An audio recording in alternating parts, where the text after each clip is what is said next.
നമസ്കാരം, എല്ലാവർക്കും വായനാദിന ആശംസകൾ. ഞാനിവിടെ പരിചയപ്പെടുത്താൻ പോകുന്നത് കെ സുധാകരന്റെ നമുക്ക് ഗ്രാമങ്ങളിൽ ചെന്ന് രാപ്പാർക്കാം എന്ന നോവലാണ്. പുതിയ ലോകം, പുതിയ സ്വപ്നം, ആകാശത്തോളം ഉയരാൻ ഏടുകൾ മറിയുമ്പോൾ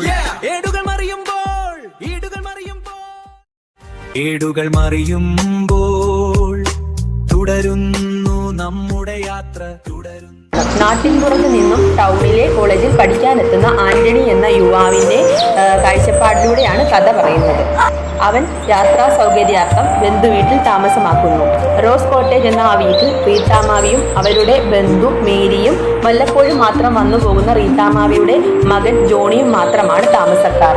റോസ് കോട്ടേജിന്റെ തൊട്ടടുത്തുള്ള വീടായ പെരുവിങ്കിളിലെ സംഭവ വികാസങ്ങളാണ് നോവൽ പറയുന്നത്.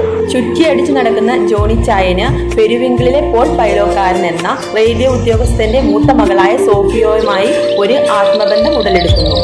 തുടർന്ന് അവളെ വിവാഹം കഴിക്കാൻ ആഗ്രഹിക്കുന്നുവെങ്കിലും അത് റീത്താമാവിക്ക് ഇഷ്ടപ്പെടുന്നില്ല. അത് മനസ്സിലാക്കിയ ജോണിച്ചായൻ ഒരു ദിവസം രാത്രി തന്റെ ടാങ്കർ ലോറിയുമായി എത്തി സോഫിയയുമായിട്ട് കടന്നു കളയുകയാണ് നോവലിൽ പറയുന്നത്.